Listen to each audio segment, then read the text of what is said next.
Fala família, Adolfo Rocher aqui. Parei um minutinho na hora do almoço aqui para bater um papo que eu ia fazer ontem, mas fiquei cansado e não consegui. Ai, não se importem não, porque o Curuzu, onde eu moro, quando sente o cheiro de começo de sexta-feira, o aparelho de som da casa dos meus vizinhos ligam automaticamente no volume mais alto, só param na terça-feira. Então, qualquer zoada estranha aí, não se preocupe não. Conteúdo duvidoso também, né? Com a nova musicalidade que a gente vem vivendo. Família, hoje eu queria falar muito sobre a importância do estudo e do aprendizado. Eu queria bater esse papo porque eu venho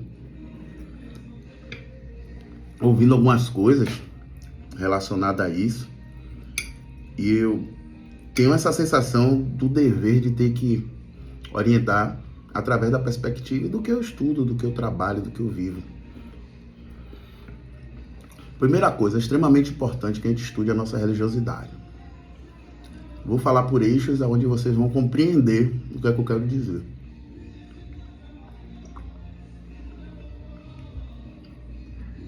É necessário estudar para que a gente tenha um entendimento melhor do desenvolvimento, principalmente da filosofia da nossa religião. Porque é ela que faz a gente identificar os nossos costumes, as nossas práticas, o porquê disso, o porquê daquilo. Infelizmente, quando isso é retirado da gente, um entendimento filosófico, faz com que a gente pegue isso de outras religiões. E isso não vai coadunar com o entendimento da nossa religiosidade. Vai chocar. E o que é que acontece? A gente tem uma prática, mas exerce uma fala e às vezes a prática interna dentro da nossa casa que não vai de acordo com a nossa religiosidade. E aí a gente começa a ter discussões, às vezes até que desnecessárias, sobre assuntos como inicia ou não criança, Exu é ou não diabo. E por mais que sempre dissessem que não é diabo e alguns até afirmassem que sim, o comportamento, como lidar e tratar essa divindade, sempre foi com um pé atrás, sempre foi não chame o nome. Então tudo isso é uma forma indireta na estrutura de dizer que existe um preconceito ali. E também reforçando o racismo religioso. Aí vão falar, poxa, Ronchi, mas a religião em África, não. Muitos deles não têm estudo acadêmico, nem completaram a escolaridade, já ouvi falar isso. E aí que está o problema. Eles não diferem a religião, a filosofia religiosa, a cultura do aspecto de vida cotidiana do dia a dia. O que é que isso quer dizer? Que no dia a dia, na transferência desse saber do mais velho para o mais novo, eles estão simplesmente aptos a carregar toda essa ancestralidade no movimento de aprendizado que de forma natural tem um ensino ali pedagógico, andragógico, para que os seus adeptos, principalmente, tenham um entendimento da sua fase de vida, de como conviver perante a sociedade, os costumes, a sua cultura, de certa forma tentar, em todos os aspectos, não macular a honra da sua ancestralidade. Ponto. Poderia ampliar isso, mas senão o vídeo fica muito grande, mas é só para a gente ter um entendimento, o porquê da necessidade da gente estudar. Agora eu vou dar uma avançada, vou para a segunda fase, que é para os sacerdotes. Olha, sacerdote quase sempre desenvolve esse papel de ensinamento religioso. Isso é muito importante. Os antigos já tinham essa prática, né? Usavam as parábolas, tinha coisas que eles falavam assim, olha o melhor entendimento que eles traziam pra gente. A gente tinha dúvida, né, na nossa vida sobre o imediatismo que a gente vive. E eles sempre falavam, olha, o tempo do orixá não é o nosso. Sempre ouvia isso, né? O tempo do voodoo não é o nosso, o tempo do inquice não é o nosso. Isso é um aprendizado filosófico sobre a gente tentar se aproximar da natureza sem querer que ela seja igual a gente, limitada na verdade. Que aí entra a questão do incognoscível, de a gente às vezes não compreender o que não é para compreender. E sempre fizeram esse papel muito bem. Só que a gente chega nesse momento da internet. No momento da internet, todo mundo tem direito à fala, quer ter fala e acredita que pode ter. E que não é ruim. Eu poderia estar aqui falando de uma divindade, como todo mundo faz, todo mundo fala, só que já tem demais. Eu gosto de falar justamente desses aspectos sociais, políticos e religiosos, porque isso atenta ao que a gente pode fazer com o aprendizado, que os outros fazem de excelente forma. Só que a gente sabe que tem gente pecando com essa questão, principalmente nesse aspecto de querer desenvolver falas sobre a religiosidade. Eu assisti uma live onde um sacerdote falava sobre oráculo. E um sacerdote falou, agora eu aprendi. Andei com um africano e ele me ensinou que o Odu Abará era o 13º Odu, que nunca foi o número 6. Tava tudo errado. Ele tenta trazer uma ordem exata de um signo perante uma continuidade de ramal relacionada a esse Odu, mas trazendo como dogma, como verdade absoluta. E aí o que é que não foi passado para esse sacerdote? Que cada família tem uma forma de interpretar. Cada família pode utilizar ordem diferente, inclusive muitas nem usam a questão do 16, né, o Erin de Logum, Mary de Logum. Muitas famílias podem mudar essa ordem, a depender da visão, do entendimento. O pouco que eu já conversei com alguns sacerdotes, né, porque a gente não conversa com muita gente às vezes por causa de tempo, mas o pouco que eu conversei, cada família tem um tipo de interpretação e por isso o papel de Exu, de saber interpretar o nosso aprendizado através da vontade do nosso Ori e juntamente da ligação do oráculo com o aspecto espiritual, para que não tenha somente uma queda física, para que a queda física seja manipulada pela a espiritualidade. E o que é que acontece com essa situação? Eu posso acreditar que o Albará está no número 6, como eu posso, outra pessoa de outra família aprende isso, que ele pode ser no número 3. E na hora de consultar ali, Exu vai fazer o papel de transmitir a mensagem. Se for Albará, vai cair para mim no número 6 e para aquela pessoa vai cair no número 3, para trazer a mesma mensagem relacionada à predestinação daquela pessoa. Você viu o quanto é problemático simplesmente a gente trazer dogmas em uma fala, né? Isso aqui eu estou resumindo, porque pode ser amplo, várias visões. E até no culto, esse Imbilé, que é o africano, as famílias divergem de culto.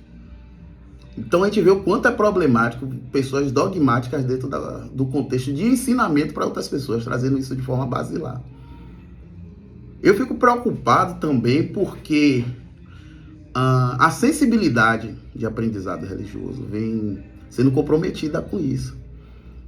Porque não é somente o acúmulo de informação, a escrita também é importante, para não dizer que nossa religião é ágrafa. Eu nunca acreditei nisso, tanto que os sacerdotes diziam, a religião não se estuda, não escreve, mas quando sempre morreu um sacerdote, tinha um caderno de anotação cheio de coisa, que era uma briga para todo mundo ficar. Sempre foi esse tipo de diálogo, né? Em todos os terreiros que a gente já viu as histórias e outros que eu já presenciei, essa questão de ficarem com o material da pessoa e derem fim, outros roubarem para poder conseguir adquirir aquele conhecimento que estava ali, porque a mente acaba em algum momento falhando. E por isso a necessidade da prática contínua para não esquecer. Cara, eu acho que é necessário, principalmente quem se dedica a estar aqui falando sobre axé e coisas desse tipo, utilizando a ciência também, os métodos científicos, que tenham principalmente vivência religiosa. Porque às vezes eu vejo quando a pessoa fala, e no candomblé, e traz uma certeza, e às vezes aquilo que ele diz que não tem, na minha casa tem, tantas outras casas tem. E o que ele diz que tem, na minha casa não tem, e não tem essa sensibilidade, que é o mais importante. Fora a informação direta, a sensibilidade de entender a pluralidade que traz a religiosidade em si para a gente, em todos os aspectos.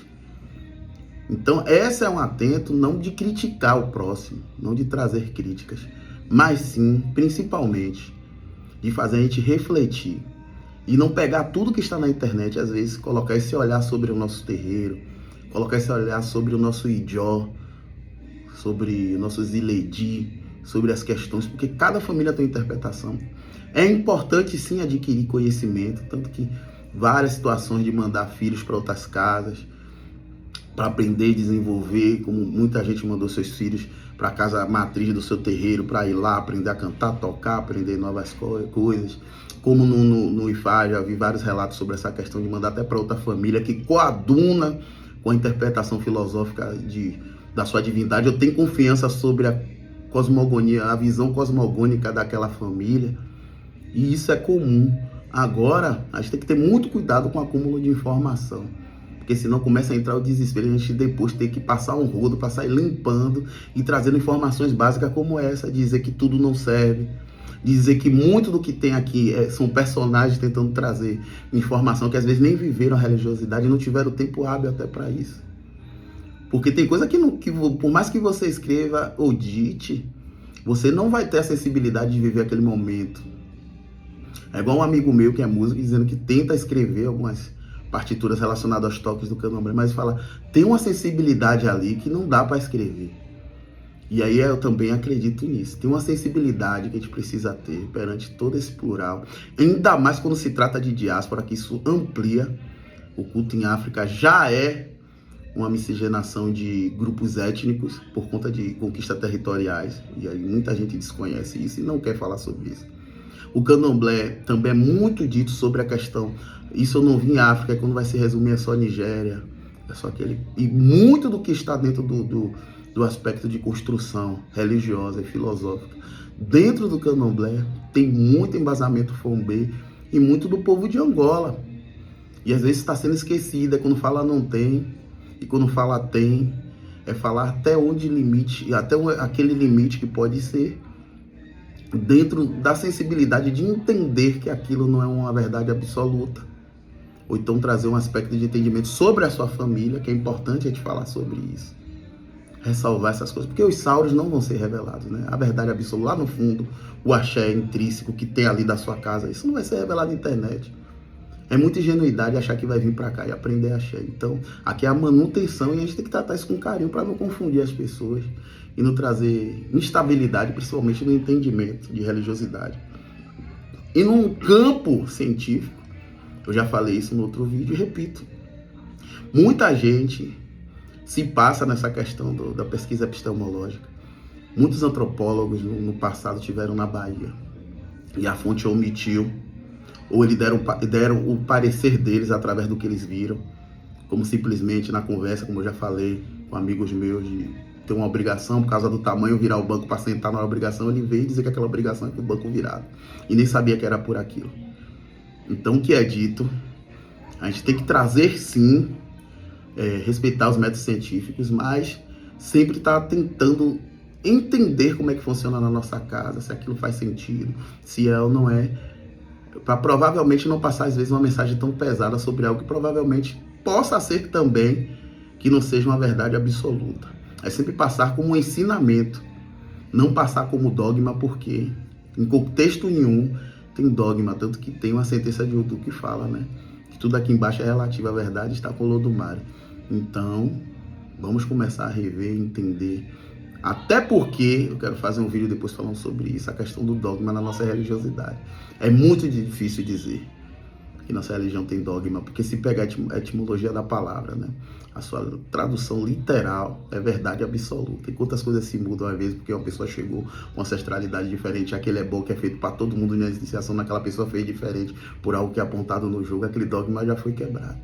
E aí entender que tradicionalidade não tem a ver com manutenção de coisas que possam ferir, e também não pode ser uma renovação pela nossa boa vontade, porque muito do que se renovou é uma necessidade do espaço e tempo, mudança de política, mudança de comportamento, mudança de tempo, e aí alguém vai fazendo aquilo de forma natural e vai acontecendo. Agora, pelo bel prazer, a gente parar e começar a mudar, porque acredita, porque leu, porque viu, isso é um risco muito grande que a gente corre às vezes de apagar uma história, uma sensibilidade. Quando você fala assim, isso aqui não existe, aí você esqueceu que aquilo às vezes pode ter sido criado porque estava todo mundo junto, tinha acabado de abolir a escravidão. Cara, vamos fazer essa ritualística aqui, inventar isso aqui para lembrar esse momento, e às vezes tem isso que não está escrito, a gente não tem mais como resgatar, e a gente apaga simplesmente porque a gente está cheio de verdade. Isso é só um exemplo para entender o que pode acontecer com tudo isso. Desde uma tradução de cantiga a uma interpretação de culto, no processo da diáspora e até lá, porque a gente já vê essa coisa da miscigenação relacionada aos grupos étnicos que já aconteceram lá, e aqui isso amplia. Um abraço, família. Espero que tenham me entendido bem. Qualquer coisa, fala comigo aí pra gente meter novos temas. Beijo, abraço.